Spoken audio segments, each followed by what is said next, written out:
આ ELCB શોક guard આપણે ઘર માટેનો છે. સિંગલ ફેજ, 3 ફેજ આપણે જે જોતા હોય મળી જશે.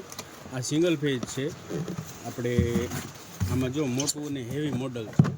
આપણે આમાં બે મોડલ આવે છે. એક નાનું મોડલ છે એનો રેટ મૂકીએ છીએ, અને એક આ મોડલ છે એનો રેટ મૂકીએ છીએ.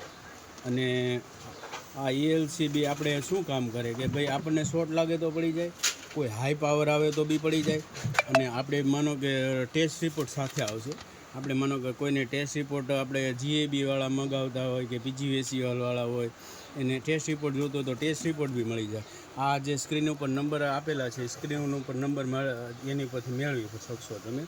અને આપણું પોતાનું જ મેન્યુફેક્ચર છે, તમે જોઈ શકો છો. જો આપણું આ પોતાનું જ મેન્યુફેક્ચર છે. જો આ બધું બને છે આપણું પોતાનું જ છે. જો આ ELCBના સ્પાર્ટ બને છે બધા. અહીંયા બીજું જોઈ શકો છો, આપણું પોતાનું જ મેન્યુફેક્ચર છે. આ તમે જોઈ શકો છો કે આ બધું આપણું પોતે જ મેન્યુફેક્ચર કરીએ છીએ. જો આ બધું આપણું પોતાનું મેન્યુફેક્ચર છે. આ આપણે પોતે જ મેન્યુફેક્ચર કરીએ છીએ બધું. આપણે પોતે જ કરીએ છીએ મેન્યુફેક્ચર.